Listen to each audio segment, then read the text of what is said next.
What's up, guys? I have a very special show for you today. We have none other than the immortal Matt Brown on the Mike Dolce Show. Matt Brown and I competed together on season 7 of The Ultimate Fighter back in 2008, where we became friends and maintained our friendship all this time. Matt is a 24-fight veteran inside the UFC. His most recent win was a elbow knockout of Diego Sanchez, Hall of Famer Diego Sanchez, no less. Matt is getting ready for his next UFC fight, his 25th UFC fight, which will likely be by the end of the year. He talks about this. We also talk about his entrepreneurship, his ability to build businesses. Matt is a serial entrepreneur. For those of you who are interested, we talk about the aspect, the process of building businesses, the troubles, the challenges, but also the great successes that we've had as entrepreneurs. He talks about his career as a mixed martial artist and the plight of competing inside the UFC, the changes of the sport during that time. He has 2 twin sons and a daughter. So he's the father of 3, all the while building businesses, fighting in the UFC, and doing everything he's doing. He's a gym owner. He runs a new coffee company, which I'm proudly repping right now, the Immortal Coffee Company. So we talk about that. We get deep down into the weeds of coffee beans and how this is like. This is a great conversation, but more than anything else, we talk about motivation. Matt is one of the most motivated people I know. He is a hardcore blue-collar worker. He has dealt with adversity his entire life, and this has made him the man who he is and the success that he is to this day, and we uncover a lot of that over this 90-minute interview. So please take your time, sit back, relax, and listen to the immortal Matt Brown. Oh, it's coming. There we go. There we go. What's up, brother? How are you? Perfect. Wonderful, man. Good to see you. Yeah, you too, man. You like this shirt? Oh, nice. Hell Excellent. Yeah. This has swiftly become my favorite T-shirt, actually. For many years. Nice. That's everything we do, high quality, right? Bro, quality over quantity. Quality over quantity, and that's something. The fit of the shirt, the material of the shirt, man. It's fun to wear, regardless of the logo, regardless of the Immortal brand on the back. Man, it's just a nice shirt to wear. I get compliments everywhere I go. It better be. That's the way I do it. That's exactly. And also, I accept nothing but the best from myself, and you know that. I know that, and that's actually one of the reasons that I wanted to get you on the show. Finally, man, first time you're on the show, which is crazy. But now is as good a time as any to talk about your high quality, your standards, and that's something I think that we're going to jump into a little deeper, because everything you do is 100%. There's no half-ass in Matt Brown. And we go back now to 2008. Can you believe that? I can't believe it, man. Fuck, man. 2008. It doesn't seem so far away, does it? No.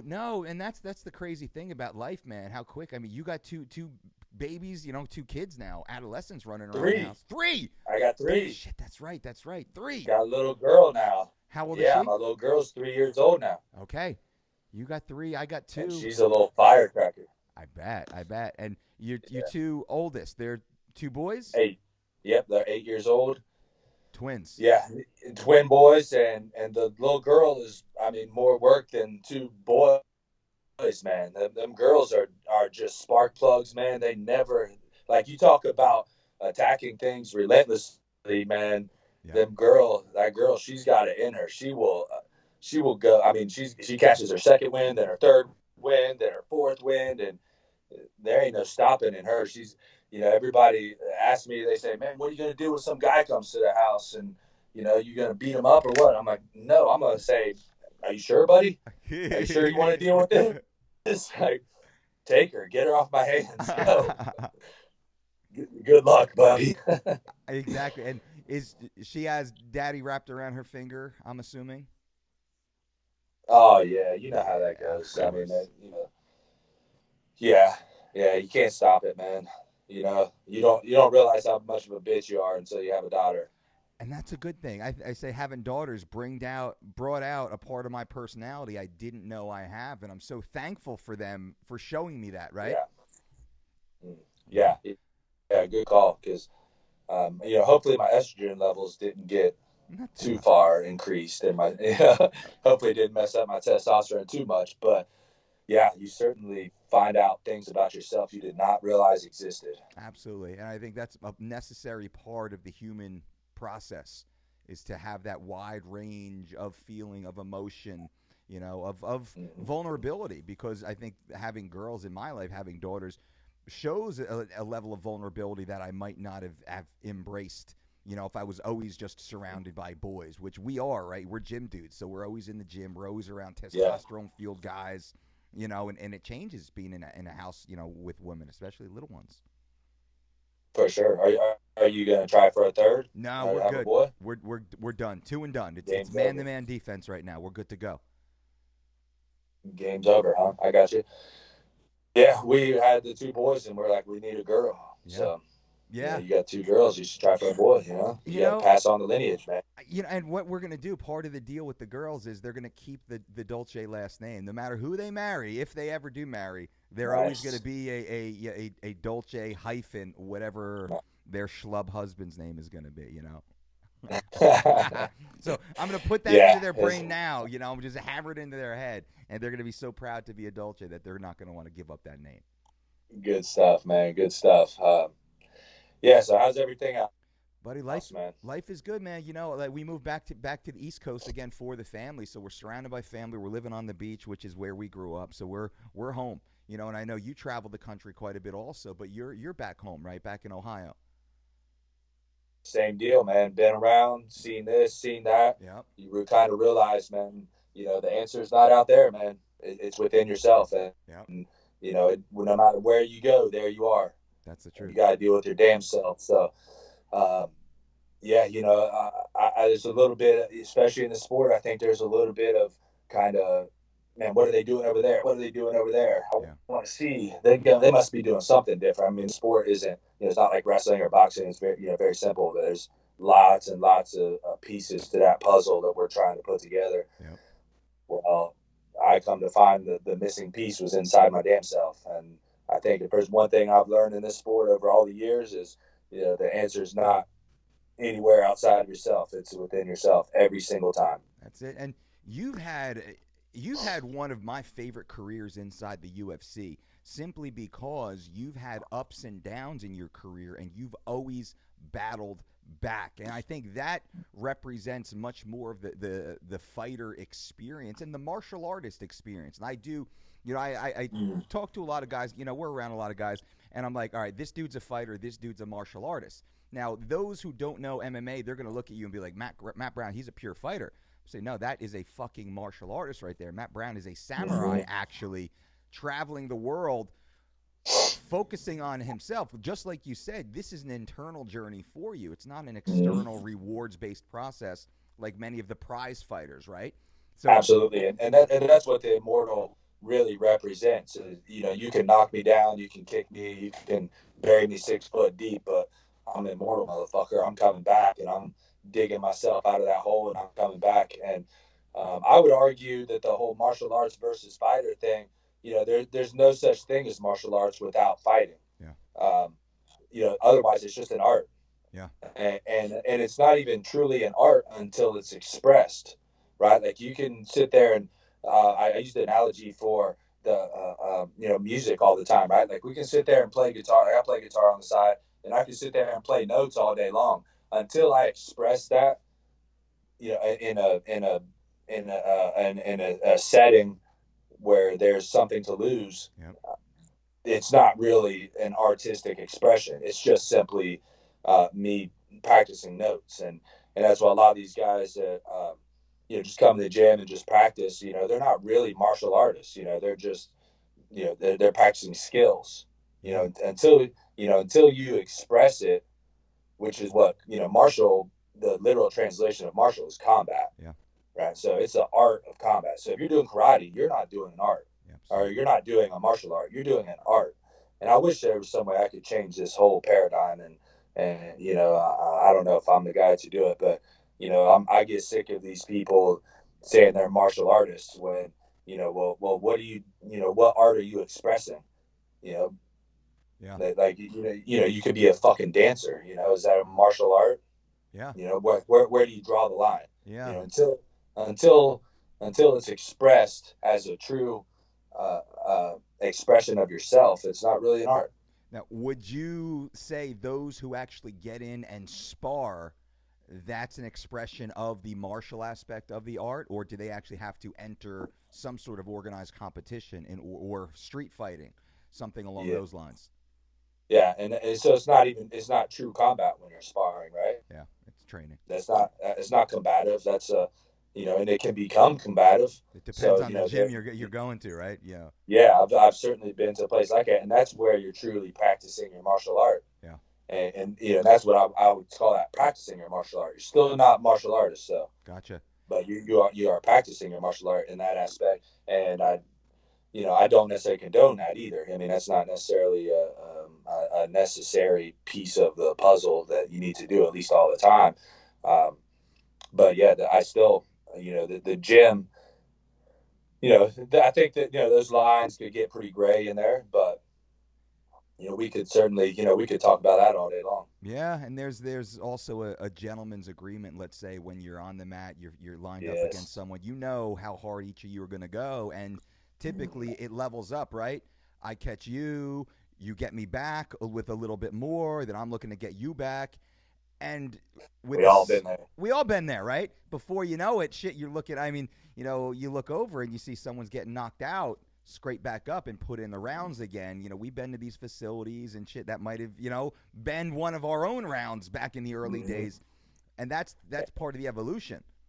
And I'll tell you, I think I imagine you've probably read the E Myth, right? Of course.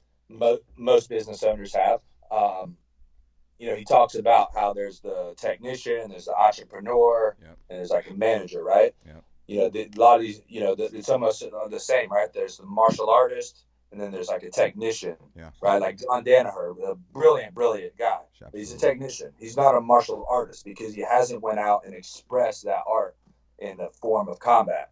That doesn't make him any less of a technician. Yeah. It's the same difference between like a technician and an entrepreneur, Yeah. right? Like until you open your own business, you might know everything about how to run a business, and you might be the greatest business runner in fucking history. But until you took that leap and you went out and you opened your own business, you're not a fucking entrepreneur. Absolutely. And I'd like to, you know, draw that same sort of the same duality in the martial arts. And you mentioned the E Myth. So you are a serial entrepreneur at this point. You've opened and running multiple businesses. Even your fight career is that of an entrepreneur, because that's an income stream. Absolutely is. So with the E Myth, we'll start there. Which category do you fall into? Of the three primary categories, do you identify as 1, 2, or 3 of the primary categories? You know, that's a good question. I think I'm a terrible manager. Okay, me too. All right. But Yep. yeah, most fighters probably are, right? That's I think entrepreneurship wise, I think I do. You know, probably same as you. Like it's a pretty most fighters, most people that do a lot of businesses and put themselves out there like that probably have a very strong entrepreneurial spirit. And Yep. the technician, I think I've learned, and I think that is something you can learn, right? Like that's a learned skill. Yeah. Whereas entrepreneurship is more of a, you know, you kind of either got it or you don't. You know, there's things you can learn about it, but I think overall it's probably more of a natural instinctual thing. Yeah. And so in terms of a technician, I think I'm learning that very well, or learning a lot about it. I don't know very well, but certainly learning a lot about it. And I think I've learned more in the past year opening this gym than I have. You know, I learned more about martial arts too, and I learned more about, you know, being, you know, the technician. And um, man, I could go on, yeah, for a long time because I think I'm a moderate technician at this point, but entrepreneur wise, I think that's certainly naturally who I am. Yeah, you're born to it for sure. That's just part of your expression, right? You're out there, and you're a conqueror, and I think that's what entrepreneurs do. They look for realms to conquer. And we can just do that in the business world, right? Fuck it, let's go it, let's do it. We'll figure it out along the way. That's kind of the entrepreneur mentality. But then you need the technician aspect to have the proper skills to then go out there and get it done. But the entrepreneur says, we're going to chop down this fucking forest. Then you need the technician who's actually going to stand there, sharpen the axe, and swing the axe with proficiency, right? But then you need the manager to figure out, well, how many axes do we need to buy? And what schedule of trees should we knock down? Which direction should the trees fall? That's where I kind of, don't enjoy that part. I love the entrepreneurial part, just fucking let's go. I love the technical part, being a technician. I like breaking down tasks. But as far as the management side, that's just not my strong point. It bores me. So then we hire or we align ourselves with people who are really good. And I know some people like you probably, some people, they're just born to do that. They're really good at that, but they might not have the same bravery, if you will, to make the decision to fuck it, let's go. Get in the car. We're going. Like, we're going. Where are we going? We'll fucking figure it out along the way, but we're going in that direction. So yeah, and that's interesting how some people can handle different stresses differently, where the manager can handle 10 people calling them a day saying, hey, I have this problem, I have this problem. Yep. Whereas the entrepreneur, we're like, hey, I can handle the stress of putting my entire life savings on the line for the shit that I believe in. Yeah. But you call me once about some problem you're having, fuck off. And I just lost my whole savings. yeah, exactly. Now, so your gym, so you run a few businesses, one of which that is your facility. So you run a mixed martial arts training facility. How would you define your training center? Yeah, we call it mixed martial arts. I mean, it's really, we start everybody. I try my hardest to promote all of the fighters to be, martial artists first, right? Like I want them to be, skilled in jiu-jitsu with and without the gi. Yeah. I want them to be skilled in Muay Thai, traditional and MMA wise. And then the fighting, the mixed martial arts aspect really comes together on your own anyway. Once you build those initial skills, we're not, UFC training camp yet, where guys already have tons of skills that they're bringing to the table. Yeah. Maybe at some point we'll be there, but when you have guys like say a John Jones comes to your gym, yeah, you do true mixed martial arts with them. For us, really, the mixed martial arts part is cage work, wearing gloves versus not wearing gloves, punching versus not punching, just the basic simple things. I mean, there's only 3 parts to a mixed martial arts fight, and that's the striking, Yep. clinching, and grappling. Yep. And so striking is basically Muay Thai is, the style that I come from. So that's what I promote. Jiu-jitsu is the grappling that I come from. So that's what I promote. Yep. And the clinching is, wrestling / Muay Thai. Yep. So you learn those 3 arts, then you're basically a mixed martial artist. And a couple weeks out of the fight, start putting it together. And probably from a business model perspective, it makes no sense to really have a fight gym, right? It makes great sense to have a kids program, a woman's, fitness style program, and some general martial arts, mixed martial arts style training classes. But exactly, that, we stay away from the fitness side, I would say, though. Okay. We have like 1 class a day. But realistically, I feel like I'm ripping people. We started off doing a lot of that. And I felt like I was ripping people off. I'm like, you could go down to Lifetime Fitness, get a $30 membership, and take free Zumba classes if you just want to get into shape. Sure. If you're not going through the prerequisites of learning how to punch properly, learning how to position your body, have some structural integrity within your system of punching or striking or whatever it is, grappling, whatever, then you're just going to get hurt. Yeah. And now, I just pushed you into something that's really going to be long-term worse for you, even though maybe you got your little goal of losing 5 pounds or something. So we're really trying to build long-term, combat athletes. Yeah, I like it. And that's really what we're trying to push here. We have a few boxers, a few Muay Thai fighters, and we probably have more MMA fighters than anything else. But again, we're really teaching them to pursue martial arts first. Yeah.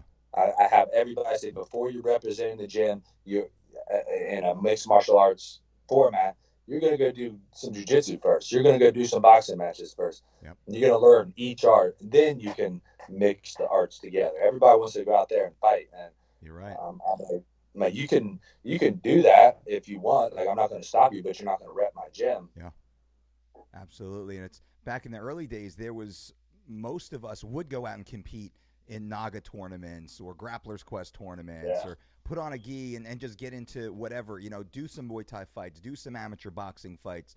That's kind of what we all looked forward to do, is compete, right? Just get used to competing as you're kind of competing also in the mixed martial arts side. Now, your career, you started back when? Early 2000s? 04? Yeah, 05? my first fight was like 02. 02, Jesus, man. So you've been doing it for 17 years. Well, I didn't train until like 03, 04, though. Okay, well, that's of course not, because you were just a badass. And I, just read a little bit before this, just getting some more information, on this. That your first fight, literally, you didn't train for. You were out there with a buddy, and you just took it on an hour's notice or so. Yeah, less than an hour's notice, I would say. I don't remember exactly, but I was doing a lot of drugs back then. I was all coked up at the time, and they just asked. It was like you'd see on TV. There's a guy with cigars over there. There's betting on the fights. There's no athletic commission or nothing. There's just a cage at a fucking moose lodge in the middle of Ohio, some shit at the town called Chillicothe, and it was literally what you see on TV. They said, "Hey, who wants to fight the champion?" And I was like, "I'll fight that son of a bitch!" Like, I just did a line. I'm good. Yep.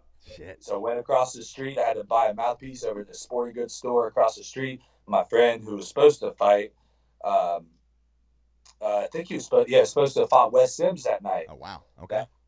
And Wes didn't show up, probably because he already beat this guy like 2 or 3 times anyway. And, they were like, it was just a big show. This dude was a big fat guy. And, it just made for a really good show, with Wes being a gigantic showman and everything. Sure. Anyway, so, he let me borrow his cup, and then, went out there and fought. Ended up winning the fight. Thought I was a real fucking badass. And then I did that again, maybe like 2 weeks later, and they put me up against this dude. They were like, "Oh, you did great, man. You did awesome." They put me up against this guy who was going pro in his next fight, and they set me up. Sure. Knowing that I was dumb enough to jump in there, and this guy beat the living shit out of me, and I think it took me. Not too long after that, I started looking for gyms. Okay. I thought, okay, this I might have to train to do this, and found some bullshit gyms. That's why I say I didn't really train for about another year, but that first year, I was going to gyms and I was searching for the right place. I just didn't find it. And then until I went to met a jiu-jitsu guy or Muay Thai guy first, actually, Dorian Price. Yeah, of course. My long-term friend on Ultimate Fighter. Yeah. And things went from there.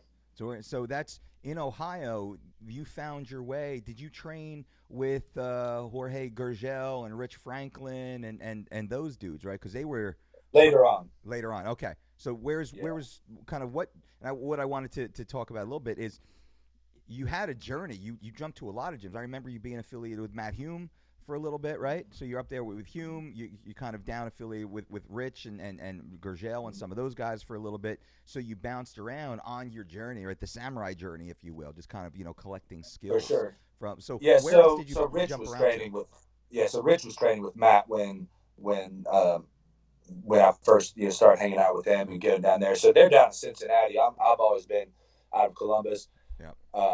And it's funny, man. I see these guys come up here and they want to train with me and stuff. And their first day, and they don't want to really put out any effort and anything. And I'm like, dude, I'm not fucking even gonna train with you.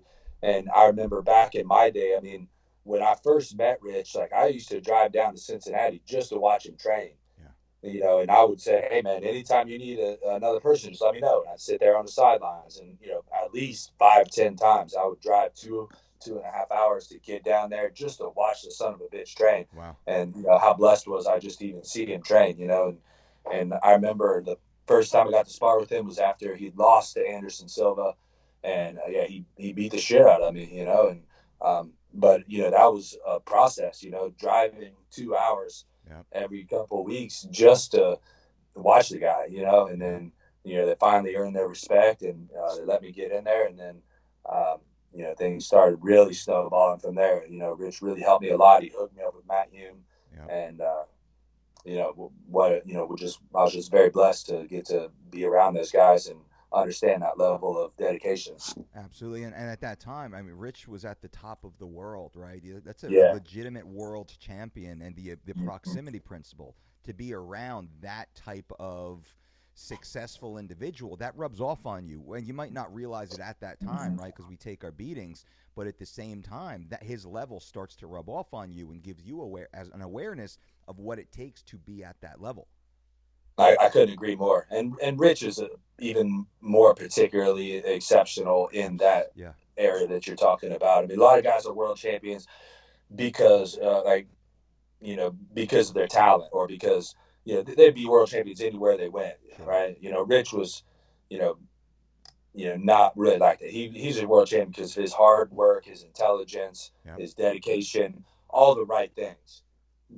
Where he deserved to be a world champion. It wasn't, you could name names. There's guys that really don't deserve it, but they get it from athletics or because of genetics. Absolutely, he was a worker. Rich and I, we were able to travel the country quite a bit together. We were selected to be part of a military tour, so we went to a lot of the domestic military bases to educate on fitness and nutrition and motivation and goal setting.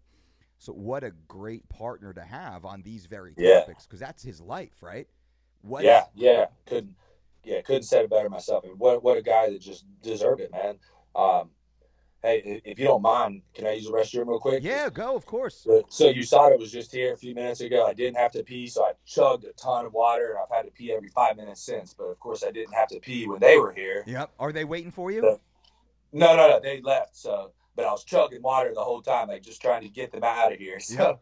All right, yeah, go do your thing. I'll vamp for a few minutes. Also, brother. All right. All right.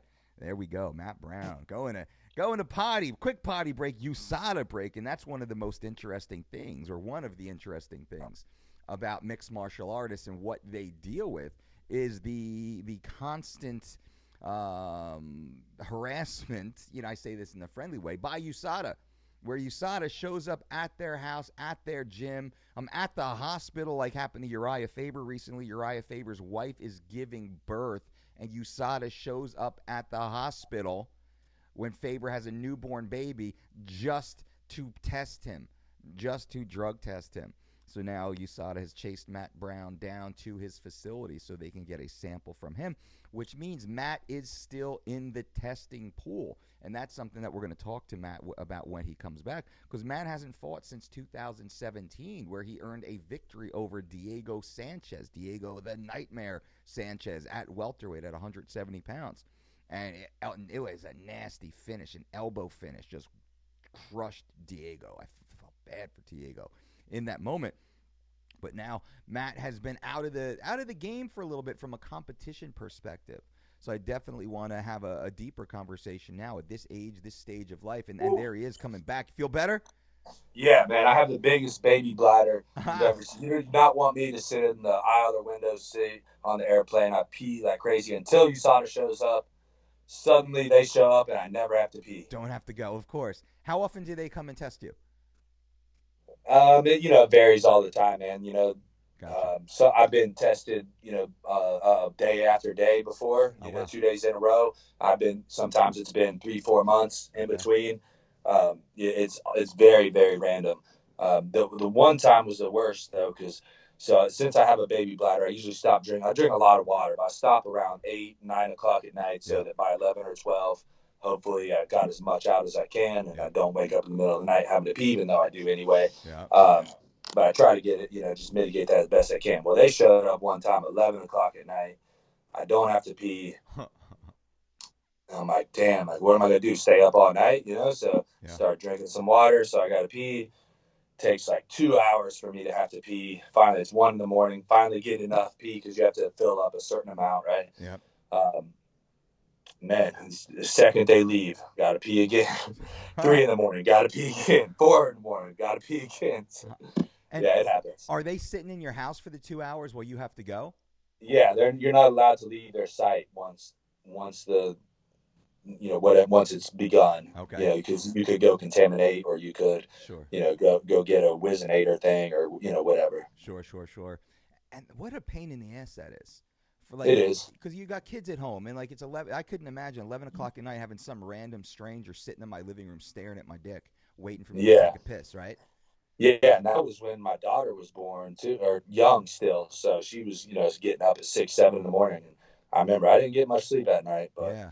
it's I don't mind it personally. I mean, I think I'm very on the I've been very outspoken about my feelings on the way that it should be done, and but again, my biggest issue with it is okay, maybe you do test for something positive. I'll be like, all right, contaminated substance, Yep. and that's it, right? Yep. And most likely get off with a slap on the wrist or something, and it's like either let us do it or don't. Yeah. If you're not going to, then don't let us do it. Yeah. And I've tried to be pretty vocal for as much as people will hear, in that if someone like it's very selective, and I think they show preferential treatment. Right? You look at no a doubt. John Jones, you look at a lot of these people who fail and then they come right back, or even like a Floyd Mayweather. Right? He gets a retroactive TUE after getting busted getting an IV transfusion for the Manny Pacquiao fight. They let him nothing, no trouble at all. Then you get other guys like Lyoto Machida, who discloses that he took an over-the-counter 7-keto supplement. It's essentially, it's like taking a vitamin D3. You walk into your Whole Foods, you get a DHEA supplement, 7-keto DHEA. If you go to your doctor right now, if you're a man of a certain age, you might find a little bit of a deficiency. The performance-enhancing benefit of something like that is so minuscule, he got a 2-year suspension. Now, whether or not he has a background of other stuff, I don't know. He's never been busted for, as much as I know, right? We all hear stories and whatnot. I've never... Has he been in trouble? Something along those lines. You ruin an athlete's life for a 2-year suspension, but you're letting other athletes get away. Like Anderson Silva got, a 9-month suspension for taking legitimate anabolic steroids that he claimed was some sort of bogus Yeah. dick pill. But I push towards lifetime ban. If it is proven that that you truly took an illegal substance, and you can have a category of substances like weed. No, you shouldn't get a lifetime ban. Like there's a few little things, right? But if it's a steroid, if it's a growth hormone, if it's a SARM, if it's a peptide, one of those that are at the high level, boom, lifetime ban. Watch how many of these tainted supplement issues just disappear. All of Yeah. a sudden, nobody's... And I've always, you might know more about the supplement industry than even me, but I've always been very curious at how many supplements are truly tainted, right? Like, what the fuck? Very Why few. would a company taint a supplement? Like, you're going to spend the extra money to put a minuscule amount of some, something that's probably not really going to, nobody's going to see a big difference because you put a little bit of fucking testosterone powder or something, which probably doesn't even work. I don't know, but like how much of this is really realistic, and what I mean, it just doesn't add up to me. And then you're risking your entire supplement business on that too. I mean, if it comes back that you guys did that, I mean, there's no way your business survives, right? I mean, so you're looking. It just doesn't all add up to me. And I'm with the lifetime ban, or I'm with just legalize it altogether. Pride rules. That, like, I'm with one or the other. Like, I don't like this gray area that we're in where it's there's people getting away with shit they shouldn't be getting away with, and then there's people getting suspensions that they don't deserve. Absolutely. And that we're in this gray area. It's like, look, just fucking let them do it or don't. It's selective punishment for sure by It those is. who have the ability to earn, or they have political influence. That's what it seems. And if you look at the records, I know Luke Thomas did a great job of breaking this down not long ago. You can see athletes for similar infractions or lesser infractions getting greater punishments, which makes no sense. And typically they're farther down the card than some of the athletes that get off easily. Now, one of the area that I always push towards is there's something called NSF Certified for Sport. This is on the USADA and the WADA website. So the athletes who claim tainted supplement, well, why the fuck were you taking a supplement that isn't NSF certified for sport that's been cleared by WADA and USADA? You're taking some bogus supplement behind the counter at your local vitamin store. Well, you're risking. It's like, here, dude, it's like a college chick in a bar meeting some creepy stranger who's like, here, drink this, young lady. Right? Drink this open container. Why the fuck would you do that? Of course you wouldn't do that. And with the athletes, if the athlete gets in trouble and there was something tainted, well, they should get the full penalty. Tainted or not, they chose to take that risk. And I know for sure, because I do know the supplement industry. You talk to most meatheads behind the counter at one of these, vitamin retailers. Oh God! They're like, dude, take this one. This is because this is the special one. It comes from, the supplement industry is unregulated. It's not regulated by the FDA. The label's on there. These facts have not been reviewed by the FDA. Yada yada. So the disclaimer's on there. You and I can make supplements right now in our house and then go and sell them legally. Right. So there's no oversight with that. NSF certified and for sport, there is. And even if you go beyond the NSF, I mean, just use your fucking head a little bit. Like, these people want to do these testosterone boosters that, look, if it's a testosterone booster, it's probably got some bullshit in it if it works. Absolutely. Like, natural test boosters just don't work. Yeah. You can do a 5-minute Google search and figure this out. Yep. You know what I mean? We're all walking around with these fucking dictionaries, encyclopedias in our hands. Like, use the son of a bitch every now and then. I mean, this shit just it's not rocket science. And I talked with this about Joe Rogan a little bit, and because he's anti the lifetime ban thing. Yep. And I said, look, there will probably be a martyr. Like, there will be some people that get suspended that don't deserve it, just like there is right fucking now. Yeah, and that's the one who doesn't. I mean, it'd be hard to say who doesn't deserve it, because as far as I know, most of the people who get popped, they get popped for a reason. They get popped. Yeah, what a coincidence, right? Yeah, shit's in their system. Now let's I do think there's, like, I believe Tom Lawler, I believe Tim Means.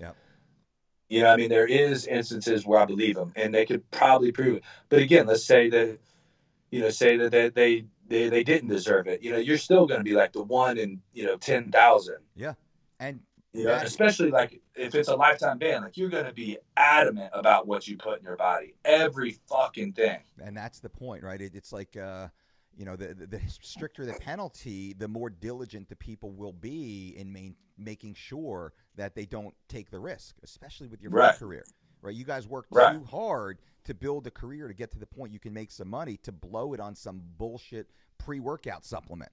Fuck it. I'm just going to have a shot of coffee.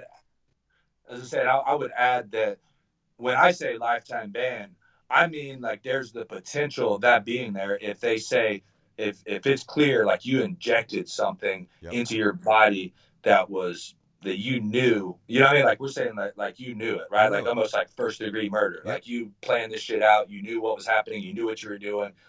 Lifetime, just like there's a first, second, third-degree murder, same shit. There's exceptions for everything. It should be tried, and but I think you're probably on the same page. Like, I just want that to be a possibility that people recognize. Yeah, and I think Dillashaw is a good example of that. Someone who intentionally and knowingly used EPO, which is one of the highest tier. We'll call that a class 1 drug, performance-enhancing drug. There might not be any better performance-enhancing drug than an EPO. I mean, and if you go pride rules, well, fuck it, because I guarantee you there's a ton of other athletes who have used EPO that didn't get busted. But if you see one get busted, harshly busted, it's funny because I like TJ, I like Dwayne, I like all those guys, right? I don't know the strength coach Calavita, I don't know him at all. But that being said, the benefit of EPO to a guy like TJ who probably made $2 million, let's say, for that fight, he gets a 2-year suspension. Well, he's still making $1 million a year, right? By taking that risk. So is there really damage in a 2-year layoff? And I was talking to the audience, when you were in the restroom. You're right now on a 2-year layoff. Well, fuck, man. If you could have taken EPO for your last fight versus Diego, Dana gave you a $2 million check for you to live on over the next 2 years, and then let's say you want to come back in the fall and swing again. Well, fuck. Who wouldn't make that calculated decision? That's a good business decision right there, right? Yeah, looking back, maybe I should have took some fucking EPO or something, huh? And TJ's my buddy, man, and I've discussed this with him a little bit. I've been very adamant about how I'm against it, and but I do understand the pressure that he's under, and I understand the temptation, and I respect TJ for being a man about it. I Agreed. can't think of anyone else. I think there was one other, Chael. but whatever. Yeah, it just sucked it up and said, look, I fucking did it. Yep. You know, I'm a man about it. You know, I don't think, you know, in my opinion, that shouldn't lessen the sentence any, but, Yep. you know, at least he didn't bitch out about it. And if it was a lifetime ban, like me and you seem to agree on, he probably wouldn't have admitted to it, right? He would have been like banned substance. Right? And if there was that lifetime, he probably wouldn't have taken it. And I think that's the whole point. He wouldn't the point have is taken deter Yeah. usage. It's not to really because I don't want to see any because we're friends with all these guys. They work so hard. I don't want to see anyone lose their career. But if the deterrent isn't there, man, humans, right? Humans. That's cute, man. I just see a little bit of your background. Looks like you got the kids, you know, building nice murals. Oh, yeah. How awesome is that? Kids drew me some stuff. Big fans. Dude, that's awesome. Because I've been helping with the kids class. So my kids instructor quit. So it's been me doing it. And what a blast it is, man. It's so much fun. I mean, it takes a lot out of you, but it's a real blessing, man, seeing those kids progress. And, you know, seeing some of these kids, man, they come in low self-esteem. Yep. They come in, you know, with their heads down, you know, and, man, a couple weeks later, they're screaming at you and they're strong. I mean, what a great feeling it is, man. That's beautiful. That's the best thing I think is you know having kids like you do, so you can see their development, right? It's like how we as a parent, how we can start to guide their growth, right? Because they're on that journey now too. So it's all the stimuli that we give them, that we show them, that we share with them, or that we shield them from, allows their personalities to start to develop along that path. So the ability to walk into a facility like yours and to gain that discipline, that confidence, the self-respect, like the camaraderie to be with their teammates, like, man, that's huge that a lot of parents shy away from. They should really be, you know, reconsider and push their kids, you know, place their kids into programs such as yours to get that. It's something that's invaluable. I couldn't agree more, and that's what we focus a lot on. I mean, my own kids, I mean, they're little savages, man. That they want to compete every day, and I even push them towards. I call it the youth development model, not an athlete development model. Love it. I'm not here. I'd love to see kids be world champions as kids, but how many world champion kids are world champion adults? Not too many. Very few. Right. So we really try to focus on building a stronger kid. That's why we call it the Warrior Kid program, which I stole from Jocko. Yeah. Asked his permission. He said it was cool. But that's, you know, that was as soon as I read that book, I bought it for my kids. I read that book and I said, this is exactly what I want my kids to be. Yeah. I want them to be little fucking warriors and be able to handle the tides of life and be able to suck up a little bit, not be one of these little millennial bitches. You know how it is, man. Yeah. Run a business. The one thing that has blown me away more than anything, I knew guys wouldn't. Nobody cares about your business as much as you do, sure. But the work ethic in these young kids these days has absolutely taken me back, and I cannot believe the kind of people we have to deal with. And I sound like an old man, and I'm sure we all sound like old-ass sons of bitches like our parents did. Yep. But God damn, these people do not want to work. No, I blame Zuckerberg. They all want to be Mark Zuckerberg. They all think, right? That's the fucking problem. They all watch The Social Network, the movie or whatever. Their parents gave them a participation medal when they were in school. They yelled at their teacher to make it easier for them and push them through. Not me, man. Like, my life was fucking rough. I remember finishing dead last. I remember not getting picked. I remember being fucking bullied. I remember not having, you know, school lunch and everybody else had, like, the cool fucking Lunchables and Capri Suns, and I'm there, like, with a fucking dirty-ass peanut butter and jelly drinking from the fucking water fountain. I remember all of that, which allowed me to fucking grind and say, fuck this shit and step up and earn it. If I want it, I gotta earn it. A lot of these kids, and like you, I've employed a lot of people from, you know, baby boomers down to the millennials. By and large, the millennials have always been like, yeah, can I have more? I'm going to do less work actually than I agreed to. And can I have more money and more time off? Like, and I was like, get the fuck out of here. You know, like, get the fuck, where the older ones, they show up. They do their fucking job, and then they punch out. You know, they work 9 to 3 or whatever it is. They show up, they do their job, they go home. Really no complaints. They're thankful. It's easy. The younger ones, man, they show up late. They want that PTO. They want, more freebies, more perks, more fucking, casual days, like more. Can you promote me on your social media? It's like, dude, who the fuck are you? How about you get in here and earn? But it really came down to, the money. They all wanted more money to do less work. And it's got to be a tough thing for, at least, somewhat successful is a tough word, relative term, but, for successful people like us who are able to give our kids a better life than we had. Yeah. Like, I always wrestle with this. Like, should I give them this? Yeah, bro, like, I didn't get that shit and I'm cool. Yep. Like, should I make this easier for them? And that's, on the mats, that's the nice thing about bringing them on the mats. I don't have to give a damn thing. Yep. They got I don't give them an inch. Yep. Yeah, at home it's a struggle all day. How do I teach this kid to be a hard ass, or at least not even a hard ass? I don't care if he's a hard ass, but at least have respect and some dignity and integrity and some honor, and have some work ethic. And again, on the mats, it's an easy thing to promote. Yeah, absolutely. You get what you put in. Yeah, my wife and I, Brandy, we had this conversation last night because our oldest is starting school in September. And we were just talking about, all right, school and like things like lunches and things like that, and kind of reminiscing about like, man, like I didn't have any of that. I was fucking poor. I was on the voucher program, and like I don't want my kid to go through that. And then I think back, but fuck, thank God I did. It made me a hard worker. It made me really appreciate every little bit that I was able to get or to have. And I think it built up this work ethic in me, and a respect, right? I really valued.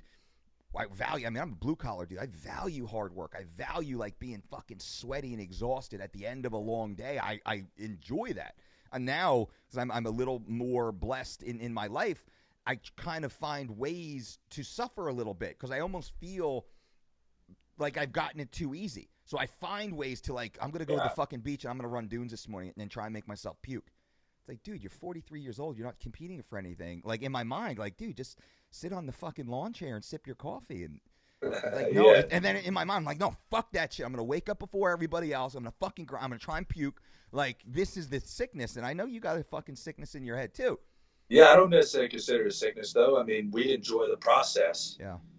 Right. That process. You make me feel better. All right. I mean, a lot of people just want, the result, right? They want the stress response, but they don't want the stress. Yeah, right? That's a good one. They want the muscle growth. They don't want to lift the weight. Yep. Unfortunately, it doesn't work that way. But, for me, probably like you, I'm guessing, I'm sure actually, we like lifting the fucking weight. I don't care if my muscle grows. Absolutely. My muscle just happens to grow. Yeah. I like being in there, fucking seeing if I can lift it a little bit heavier than I did yesterday. Yeah. That's the truth, man. It's being in the moment. It's the struggle. It's not knowing if I'm going to lock this fucking deadlift out. That's what I live for. Am I going to pass out? I'm thinking before. Yeah. Right? Yeah, this to me is the meaning of life, man, is that process. Like everybody talks about that light at the end of the tunnel. And I say, fuck that light at the end of the tunnel. I don't even want to get there. Yeah. I like being in this motherfucking tunnel. Yeah. I love it, man. I love it. And now you mentioned strength training, and let's talk about that. So you have your own line of equipment, of strength training equipment. I remember you started that a few years back. Do you still have that? Because your shit looked awesome, actually. It was very evolved, very, very intelligent approach, or like a new twist on some of the standard pieces of equipment out there. So can you talk about this a little bit? And this is more of that entrepreneurial mind and spirit that you have. You've opened a lot of different businesses. Yeah, so that one we started off as fun. I used to go down to Westside Barbell. Yep. Louis had an old ass wheelbarrow, a piece of junk, and I said, man, I can make a better wheelbarrow. And he's like, man, everybody loves wheelbarrow. I'll make a better one. I made him a better one, and then we had a couple people ask for one, and eventually I was like, man, maybe I could just do this, right? So over time, it's evolved and became a real business. We made some money on it. It's more of a hobby, not really a business. I wouldn't say as much because I didn't really put a lot into it. Sure. But I haven't lost any money. So, I consider it a success. I just had a lot of fun with it. I probably learned more about doing a business with that business because it was a fun thing. It was never meant to be a get-rich scheme or anything. Yep. With that said, we have made a very good product that is very tough to sell now because Titan Fitness stole it. And a lot of people everybody in the strength industry knows about Titan Fitness. They've stolen everything from everyone. They stole it very blatantly. If you go on their website and my website, compare side to side, they're literally the exact same piece. And it didn't even make me mad, to be honest. Like, I'm flattered. I made a good design. I didn't lose money on it.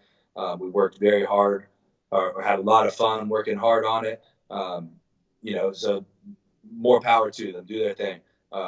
Now we're focusing, put a little bit more focus on the accessories for that. So I have different handles, turn it into a prowler, turn it into do hang cleans where, it's a wheelbarrow, right? So your grips are facing up, I guess, parallel to your body. Yep. Whereas we made some grips where you can hold them perpendicularly to be able to do hang cleans and things like that, overhead press. We made prowler handles, focusing a lot more on the sledgehammers now, which I gave I guess you were at the lecture, right, at the UFC PI, where I kind of touched on the benefit of those with the double peak activation and everything. Yeah. There is some real science behind it that I'm hoping to get up to Toronto pretty soon with Dr. Stu McGill and do some EMGs and be able to prove the theory of the double peak activation. We know that that's how you strike. We know that's how most athletic movements are made, where your muscle initiates, relaxes, and then impacts. Absolutely. Specifically for a punch, but in most athletic movements, I think is very similar. And to replicate that in a resistance training scenario is very difficult. So the sledgehammers just happen to replicate that, and we have different weights. So, in any sledgehammer, I don't see any reason that the 120-pound girl needs to be swinging the same sledgehammer as a 250-pound man. So we have all the way up to 35 pounds for the sledgehammers, and all the way down to 15 pounds, and maybe even go lighter sometime. But that's just where we're at right now. And so like I said, it's fun. I don't put a lot into it, but I've gotten a decent amount out of it. So it's just been a fun little hobby. Anybody check out the website, Mortal Kombat Equipment. I sell mainly on the immortalarmy.com right now on my Shopify website. So whatever, I don't even barely promote it. We just have fun with it. I love them myself. Yep. And that's what's important. I got to get some out to you sometime. We got to send you out a couple sledgehammers. I think you'll fucking love them. I'm in, brother. I'm in, man. That would be fucking awesome. Right up my alley. Now, you talked about training with Louie. You're out there with Louie and the West Side guys for a little while, which to me is a perfect fit, but to many others, it didn't make sense. Why would a combat athlete train with a powerlifting crew? You and, of course, and I, we completely fucking understand it. Can you talk a little bit about that experience? Very simple. Strength training, people have this weird view of like what strength training's purpose is. Yeah. And everybody has a different idea, I guess. I mean, a lot of different things have been promoted into what you can do with strength training, and thousands of books have been written about it. In my opinion, and I think this would be most people's opinion, the number one thing you're going to do with strength training is promote structural integrity of your joints and ligaments, prevent injury, and once you develop that, then you can develop a little bit of speed, right? And you can develop a little bit more fast twitch, central nervous system firing, things like that. I don't like to replicate the muscular action or replicate the muscular work. Yep. Right. So we've never. I think people make that mistake a lot. They want to, try to replicate the actual movement, right? And all you're doing is creating core movement pattern rather than actually, promoting anything. So I'd rather have a stronger foundational structure to be able to perform that technique or movement better when the time is right to perform it. So I think Louie, is the one that really taught me how to do that properly. I mean, everybody thinks they know about strength training until they go to West Side Barbell. Absolutely. And then they realize they didn't know the first thing about strength training. And the amount of strength that you can put on in a place like that half of it is the science, maybe less than half of it. Yep. Right? Like Louie has the conjugate method that is very simple, very straightforward, very easy for anyone to learn. It's so simple that people fuck it up all the time, which is when it's getting done right. But ultimately, the reason that Westside Barbell has accomplished what they've accomplished and what made me fall in love with it is the culture. of work. And when you walk into that place, everybody sets a PR every time. There's a fucking aura in the air that you cannot get anywhere else in the world, cannot be duplicated. Many people have tried, and it cannot be done because Louis has created a monster there.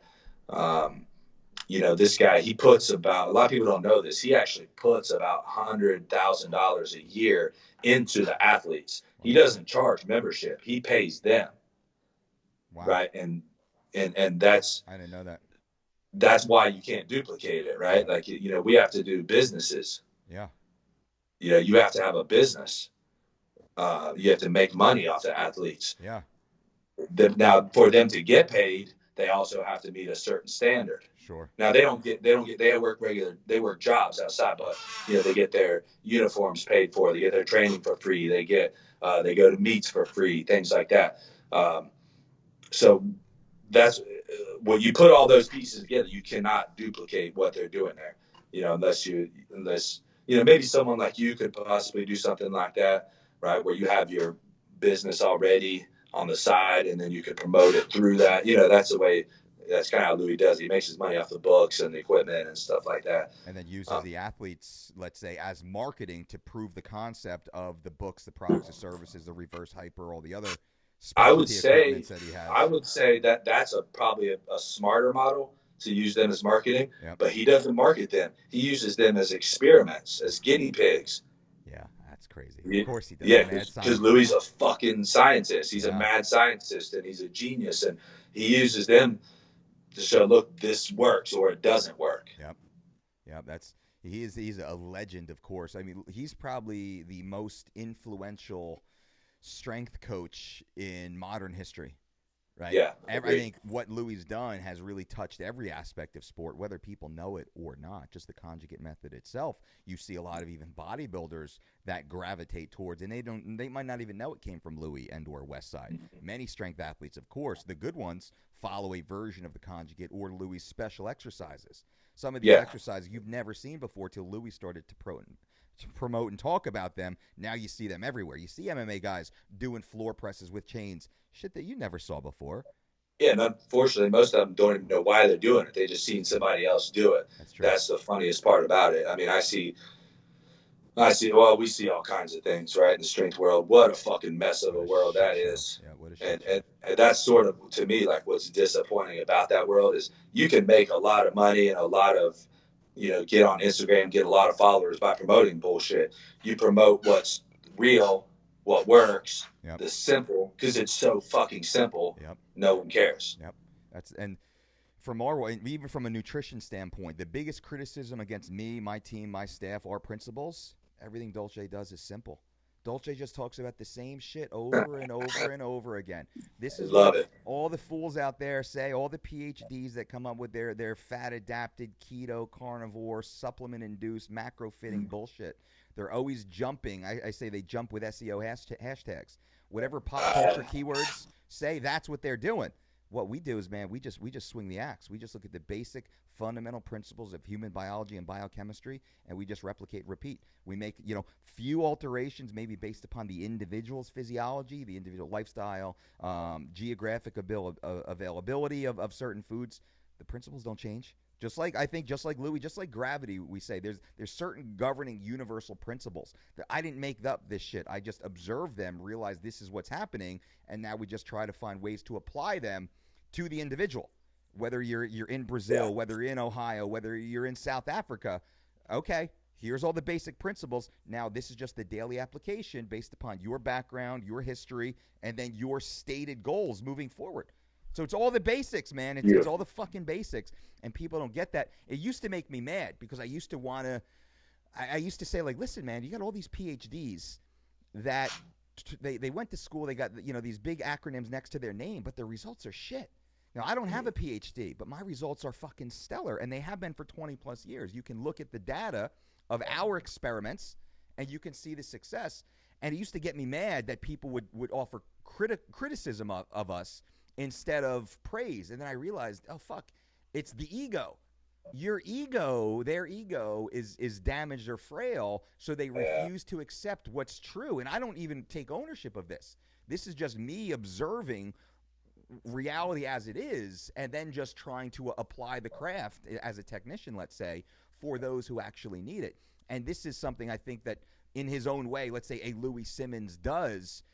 He didn't, and he's very humble. He didn't create this shit.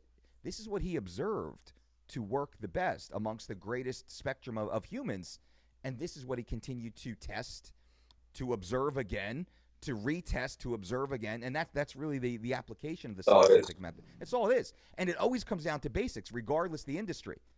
It's always the basics. You know, you look at striking, you look at jiu-jitsu, you look at wrestling. Most common, strike that lands is the jab. Second is the cross. The first two you ever learn, it's the jab, it's the cross, right? It's not the spin, crescent heel kick, right? It's crazy how that works.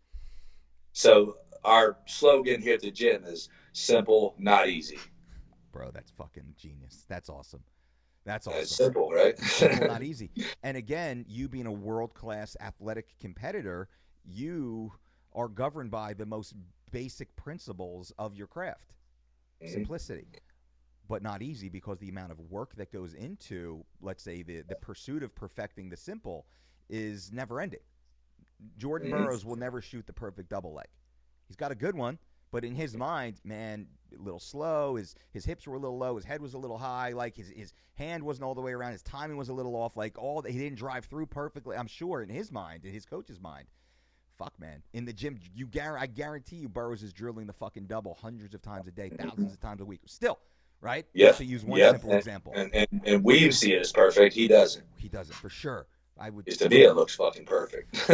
Man, if I could even get that low, I would walk away. If I could get that low and have forward motion, I would be fucking so proud of myself. But what he does, I mean, shit, the way he tore up Askren, right? Yeah. That, I think that showed the MMA world. I think we knew, behind the scenes. My wrestling coach actually went to Mizzou. Big Askren fan, my high school wrestling coach. I flew out there not long ago to see him, kind of a little reunited with him after a long time, 20 years of not seeing each other. Flew out there, spent some time, joked around a little bit, because he's like, he hates MMA. In that he doesn't understand it. He's a wrestling purist, but he watches it. So he's like getting pulled towards it. I was like, well, mate, follow Askren. Great example. He's a Mizzou guy, right? And just see it. I was like, hey, coach, like Askren versus Burroughs. I said, the smart money's on Burroughs. He's like, well, Askren's working hard. He's training for two things. Like, I don't know. I think it's going to be competitive. Then Burroughs goes out there and smokes Askren, who's awesome. Yeah. I mean, you give Askren his due. The fucking dude he's a stud, right? He's a stud on the mats. He's a stud in the octagon, to not take anything away from a man who's working hard. But Burroughs just shows the levels, man. Levels to this shit. And Burroughs is the epitome of simple, not easy. Right. We all, like you said, everybody knows what he's going to do before he does it. He just beat the two-time world champion last weekend at the USAR. And, I mean, it's simple. He know what he's going to do. Yep. He won the Olympic gold with people knowing what he was going to do. Yep. And that doesn't make it easy. No. But he only does. Yeah, I mean, he switched off to a single leg a few times, but the double's coming. Sure. It's like simple, not easy. And it's the single leg, the double leg, again, the first two takedowns you ever learn as a peewee, right? And there you go. But that's and the double. I think it's the single then the double are the two most landed takedowns at the Olympic level. It's the first thing you ever learned. Grab the front leg, grab the back leg. That's what you learn. I remember being a kid. It's all you learn. Yeah. And on that Askren Burroughs, I mean, if you watch Askren Olympic run, I mean, he lost to the guys that wrestled like Burroughs. Yeah. He lost to those very fundamental, simple guys. He beats the guys that try to mess around with his game. Yep. If you try to do a little, you move a little bit out of position, he's all over you. Yep. Good point. Centimeters out, he's all over you for that. But those guys that just maintain that strong position. When I went to Cuba, I actually stayed with a guy that beat him, Ivan Fundora, and exactly like Burroughs. Okay. Yeah. And that's at the highest level. That's what you see, right? Is that simplicity. And every now and then you'll see the freaks. There's always a freak out there. Like the Boltakayev or something that does something crazy. But look how simple John Jones kept it. A couple of weeks ago, he kept it very, very simple. Yep. I thought he lost, but regardless, he had a great game plan. He fought very well. Kept it very simple. Most of the time, that's what's going to work. MMA, I guess, is an anomaly sport too. It's a little bit different, but I think you're right in that if you keep distance, right? You keep a good defensive shell. You fire off high percentage attacks based upon your opponent. You have a high percentage of winning in MMA. You're not getting crazy. You're not getting flashy. Now, MMA does open itself to a little bit of unpredictable motion. In my mind, MMA is often won in the scrambles and in the exchanges.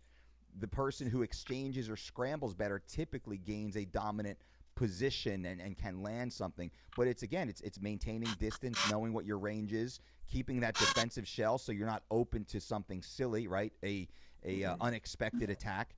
And then it's high percentage aggression. And that's why I talk about the structural integrity a lot, and that's where strength training really comes in. Like, how many guys do you see knocked out with their hands up, standing up straight, with their knees slightly bent on the balls of their toes in a solid stance? It just doesn't happen very often. No. And to maintain that posture, that structural integrity, that's where strength training comes in. That's where, you don't see anyone get taken down in a wrestling stance. Yep. That's why we do drills. Wrestlers do drills in wrestling stances, just trying to pull them out of a wrestling stance. Yep. Being able to maintain that integrity, that's the beginning.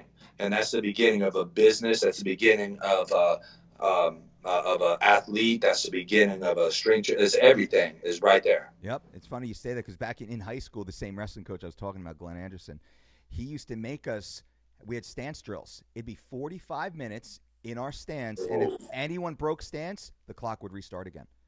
Oh. And it's what the premise was. We weren't That's a long time. Bro, we weren't that good of a team, and he wasn't that great of a technician. He said, but you will not lose because you lack the fundamentals. He was a fundamental coach. Stance was everything. And I remember come season time, no one could break our stance. The only time we would get scored on is when we made mental mistakes, came out of our stance, or you go against guys that are at such higher levels because, that happens, and you get guys that pull you out of your stance. You can get guys to make you step wrong, collar ties, start to move you a little bit.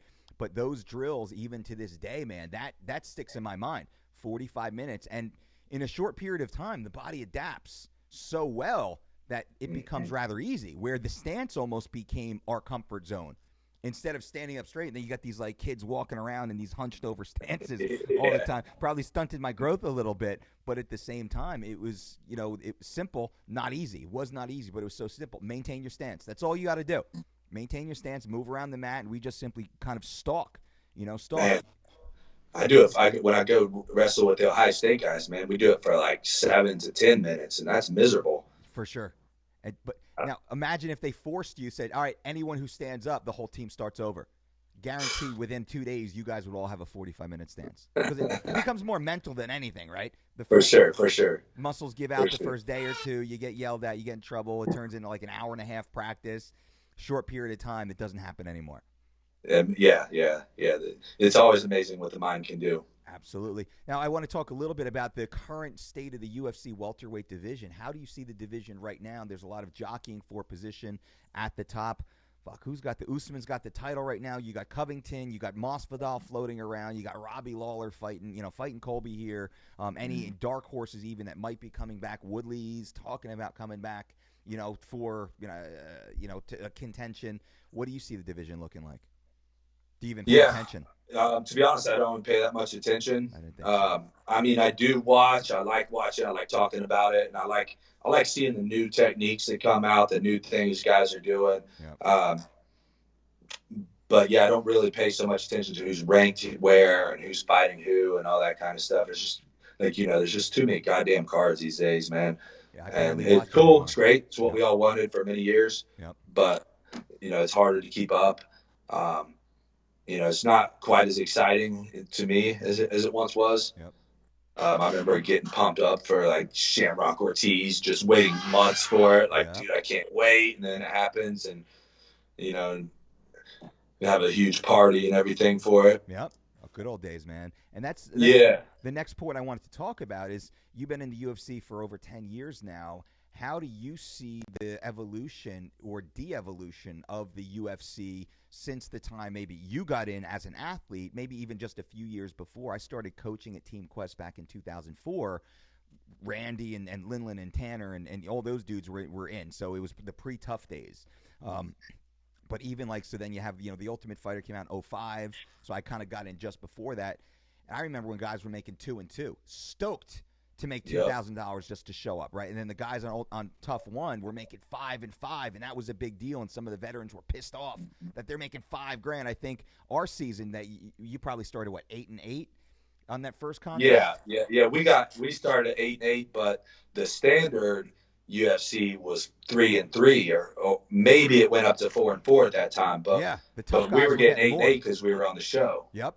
So you guys were getting more money than the guys who, had to, let's say, fight their way in, because that was part of the dialogue. Guys were mad in the early days. But it's just people making money, man. I mean, however you get in, it's just, hey, you got in, on a better route, let's say, big deal. But then you were locked into your growth for 3 years, where you could sign a new 4-fight deal for double, triple. You had that staging as you went. So how do you see how the sport has changed over the last 10, 15 years or so?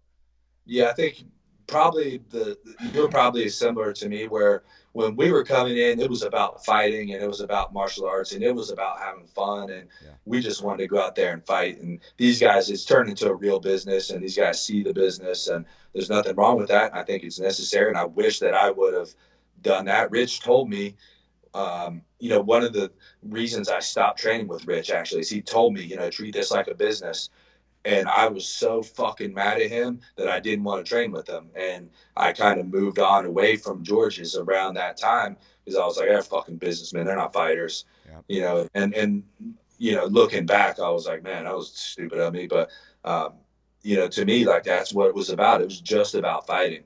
Anybody mentioned business, that's why, when they would call me to fight, I'd just say, okay. I didn't say how much am I getting paid, or, they offer me a contract. I didn't even look at the contract. I said, what does it say? I don't fucking care. Just give me the papers. I want to go fight. Yep. And there's certainly some purity to that I think is honorable and everything. But unfortunately, it is a business, and there's a lot of money involved, and you're cutting yourself short if you're doing it that way. I certainly imagine the amount of money that I lost, or the amount of fights, maybe it could have went better had I treated things differently and treated it more like a business. And at this point, I can use a lot of this business knowledge towards training camps and towards, there's a high correlation there. So sure. And improving myself and everything. So I think we always talk about, the business improves when the person improves, a CEO or whatever that might be, the entrepreneur. And it's the same in MMA, right? Like, it's all highly correlated. So there's a lot of lessons you can learn from business for sure. So that's my number one thing that I see. I just see the business now a lot more, especially with these fucking interim titles and stuff. It's all business stuff, right? Like, it's not, there's nothing pure about it. No, it's all business. It's all Q ratings. It's all who they want to see, not who deserves to be there. And that's one of the things that bothers me most, is the constant interim titles. I get it. If the champ is hurt, he can't fight or she can't fight for a year, then maybe you throw an interim title in before you strip the champ. Back when, like, Dominic Cruz got hurt, I think he was the first one. He got hurt. He was out for a while, and they did have an interim title fight before they talked about stripping him. And I think that was a classy move to do for your champ, who was trying to get back in there, but, man, plagued with some serious injuries. Now they're throwing interim titles up 3 months, 6 months later, simply because the champ doesn't want to fight, which is bullshit. And they're putting in guys and gals who don't even deserve it, man. The title's a title. The title should be rare. That gold belt should be rare, and it should be special. It shouldn't be given to the number 2, 3, 4, 5 athlete. That should only go to the number 1 athlete, and that's the end of it.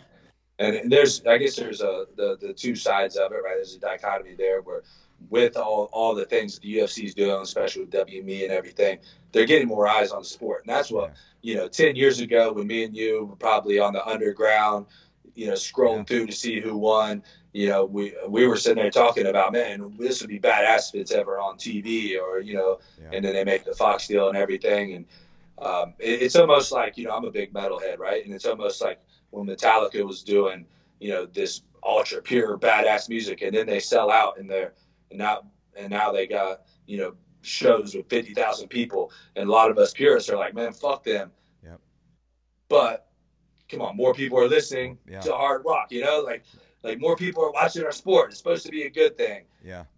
And I guess there's a point of diminishing returns maybe, but everybody's making more money. There's more money available. It's certainly get pros and cons at both sides, I guess. I certainly like the more pure. I want to, I like the fights in the fucking Indian casinos with bare knuckles and headbutts and knees and kicks to the face, and this is my type of shit that I like. Yeah. But ain't nobody buying that shit on pay-per-view either. No, absolutely. And what are your thoughts on the bare knuckle, phenomenon that's happening right now? I think there's two promotions, one of which is the bigger one. Yeah. What do you think about that? I like watching all combat sports personally, so I like watching it and I enjoy it. They're the one, they still have gloves, right? They have gloves, and then just the knuckles are cut out. It's kind of silly. Yeah, I mean, the one that the most famous is a bare knuckle fighting championship that Paulie Malignaggi fought Artem Lobov. That was the most recent one. I know Liebman's fighting on that one now. Jason Knight versus Lobov. That was actually a pretty fucking good fight, man. And that was wrapped up to the knuckles, but not over the knuckles, and it was bare knuckles from the knuckle point upwards. Pretty fucking brutal. Like, as far as brutal on your hands, right? You catch someone on the top of the head. Yeah. You're shattered. I enjoy it, man. It's a throwback. Like, that's the way they were back in the days, man. Like, especially, in England and stuff. And, there's a lot of history of that sport back in the day.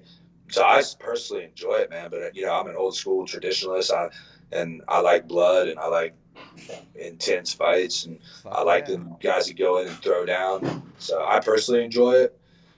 Would you ever do it? Without contrast? I would. It's crossed my mind, man. They actually, I was talking with them a little bit about it. Yeah. I don't know. We'll see what happens, but I think I could go in there and fuck some shit up, because those guys, they throw technique out the window. Yeah, you'd be fun to watch there. Now, you'd be great to watch there. You're always fun to watch, man. It's always. I just want to elbow someone though. Like, they won't let you elbow. That's the only thing. All right, well, maybe you kind of come up with a hybrid rule set. Who wouldn't watch bare knuckles plus elbows, no takedowns with now you're talking, right? Fuck. Yes. What are your goals moving forward? Are you going to go back? Are you going to fight in the UFC? Are you going to do more MMA? Are you going to enjoy kind of the hiatus that you're on? I mean, you got so many options. That's the beautiful thing about you. You have options, man. You don't have to do anything. You get to do what you want to do in many ways. So what's your plan? I'm going to fight again by the end of the year, I believe. Right on, brother. Okay. Anyone in particular, or are you just anywhere, anytime? I was hoping Dan Hardy would make his comeback, and me and him could go throw down some bones, but I don't know if he's really going to make a comeback. It seems to me like he's just talking just to keep in the news a little bit. Sure. I think that'd be a fun fight.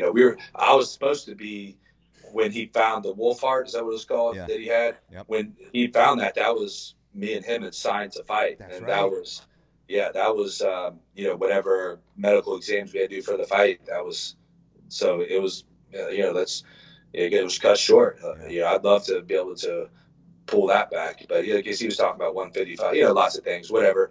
I think that'd be the most fun off the top of my head. Of course, we talked about Condit, but I guess he's indefinite now. He may not ever come back. I don't know. He hasn't looked so good in the past few fights. Not sure if maybe he's best off not coming back. Those are the two obvious names that come up. Other than that, I mean, I'm kind of open to whatever, though. I've never really put too much thought into who I'm fighting. Gotcha. And is there anyone? It's anyone that you want to fight? Any fight that you want to get back? Any fight that there's someone out there that you just want to punch in the face, if you will, or someone that you feel is just a good fight for the fans, is someone you respect? I mean, there's a bunch of different ways to look at it. Yeah. If I was going to run one back, it'd be Maya. Okay. I'd love to fight him again. I feel like I could do a lot better than I did the first time. But no hard feelings or anything. I love Damian Maia. Sure. I need to go down and I want to learn some of his tricks. Absolutely. He's a special guy. Yeah, very special guy. But I don't know. I don't really have any names in mind, to be honest. Cool. And last thing now, we want to talk about the Immortal Coffee Company, which I was so honored that you guys sent me out some beautiful care package to which I am sipping on right now. How you like it? Brother, I love it. It's awesome. It quickly become the favorite coffee in my house, and my wife and I, we are coffee fucking snobs. Coffee Yeah, me connoisseurs. too. I mean, I will not go into a Starbucks. That I am not going to drink that acidic Right. piss. Man, it's I don't even care. Like if I'm 12 hours in an airport, I'm still not going to be drinking a Starbucks fucking coffee. The Immortal Coffee is awesome. Tell us a little bit about how you got involved and what your plans are with the company moving forward.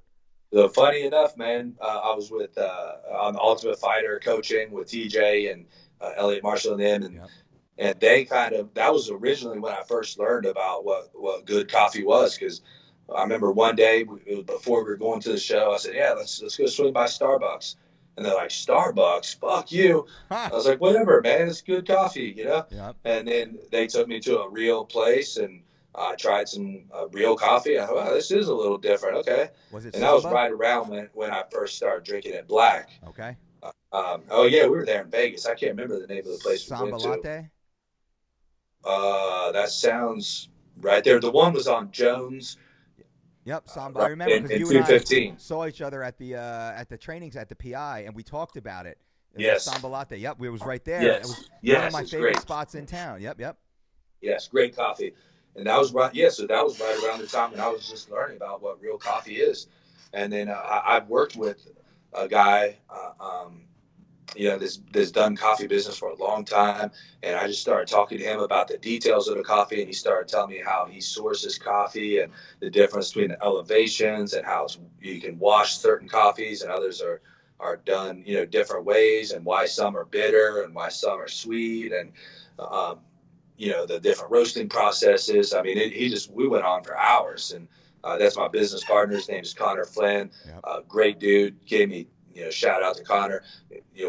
He just really educated me on the whole thing. And I said, dude, I've been missing this boat the whole time.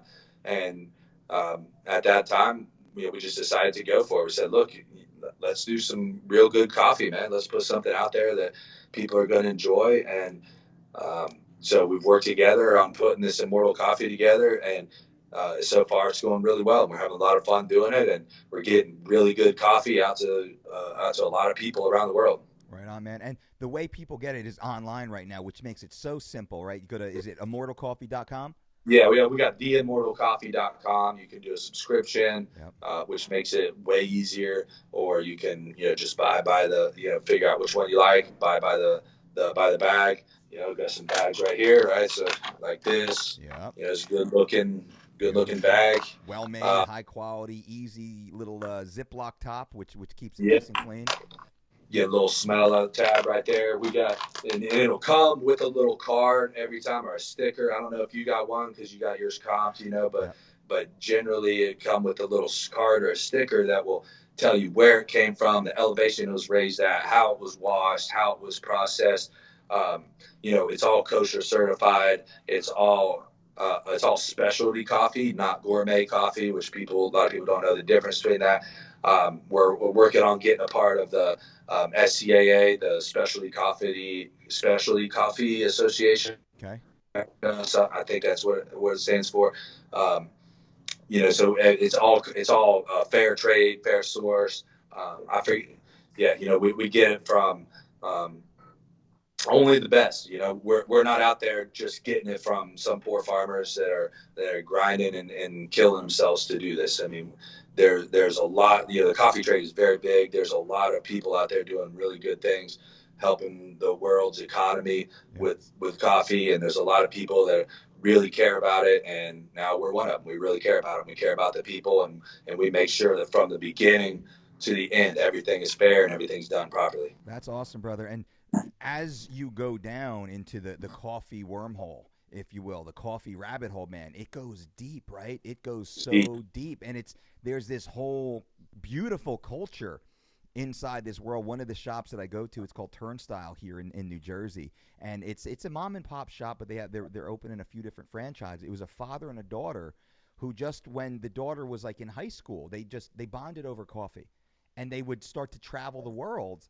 and go to different areas where coffee and coffee beans were cultivated. So you walk into the shop and they have a scrapbook of when they were like 20 years ago, and just like working in these fields with the indigenous people raising the coffee and all this. So to be able to be in there and to talk to them about coffee, and they're so passionate as you are, and that kind of, it pulls me in. So now it's not just the experience of drinking it, but it's having a greater understanding of where does this bean come from? Yeah. How are the people treated and paid that are actually cultivating these beans? Like, how is the community around the fields of these beans? Because, I mean, you look at like a company like Nike, let's say, that just comes in and wipes out entire ecosystems, entire, socioeconomic areas simply for profit. The coffee industry, by and large, is not like that, especially with companies like your own. That seems to be the intention. Yeah, and what a lot of people don't realize, even the higher quantity, like the Starbucks, they don't necessarily treat their people poorly, but they have to grow at lower altitudes, right? Like they grow so the coffee grows quicker, right? Yeah. The anaerobic process of growing at a higher elevation just takes more time. Yep. And that's why it's, the smaller batches taste better, because you actually get a lot of that sweetness from that anaerobic process creating lactic acid within the bean. And these sort of details that I've learned about throughout this whole thing, it's just been amazing, man. And I've always been a huge coffee drinker and always loved it, but I had no idea what I was dealing with. And it's kind of like wine, like there's, Sure. They have sommeliers for wine. They have cuppers, I think is what they call them for coffee, right? They taste the bean, the same bean grown at this elevation versus this elevation. There's a gigantic flavor difference, and or washed like this versus processed like this. And I mean, the process from beginning to end is very interesting. Even the temperature that you brew it at can change the flavor of the coffee. I'll give a quick pro tip to anybody out there. Everybody loves the dark roast because they want to sound like they're tough or something, right? Yep. Light roast, man. It's got more caffeine. Yep. Right? It's like a steak, man. You overcook it, it's no good. Okay. Light roast. And is there Light roast. an ideal temperature that you would suggest brewing it at? I believe it's 111 degrees is the perfect temperature. And would that be a pour over technique? Would that be for like pour over? Yeah, because to control the temperature, you have to do a pour over. Love it. I'm in. All right, brother. It looks like you're getting busy there. I know I kept you much longer than we had anticipated. So much ground to cover. Hey, good conversation. Love it, man. Love it. You really enjoyed it. Old friend Matt, man. It's so good to catch up. Sir. I love seeing how good you're doing in life, in family, in business, just everything all along. It's always good to see good people grinding, working hard, and reaping the rewards of that. So it's a great example for everyone listening and just everyone around that you put your nose down, you fucking work hard, right? That's what this is about. You don't expect success. You fucking earn it. You have to earn it. You have to put your mind forward, all of your physical, abilities behind that mental process, not be afraid to take fucking chances too, and put yourself out there. And a lot of people don't do that. They sit, they hide away, and the world just passes them by. But there's so much more potential, right? So much potential left in them. Couldn't agree more, man. If you get what you deserve, you don't deserve a goddamn thing. You get what you earn in this life. And my kids, I tell them about this to them all the time. They say, it's not fair. It's not fair. I say, you want to know what's fair is you're not supposed to be eating that motherfucking meal right there, because that's not fair to that kid over there that doesn't have that meal. Yep. You want what's fair, well, you're already not fair. So you get what you deserve. You get what you earn, not what you deserve. So let's go out there and wake up every day, attack the day as hard as you fucking can, go relentlessly from beginning to end, take a nap in the middle if you need it so that you can attack a little bit harder in the evening. And, either good things will come or you'll die knowing that you did the best for it. Fair enough. And everyone can find you on Instagram at I am the Immortal, correct? You can also go to theimmortalcoffee.com. And what's the Immortal Army? TheImmortalArmy.com for shirts, apparel, all things Immortal, equipment. We'll have the coffee on there pretty soon. I'm not sure if it's up there yet. Right. Got my crew on that. Love it, man. Matt, always a pleasure, always an honor, my friend. Let's definitely keep in touch. If you need anything, I am here, and just looking forward to seeing what's next for you, my man. Great show, man. Keep up the good work, brother. Likewise, my friend. All right, brother. Bye. See you. Bye.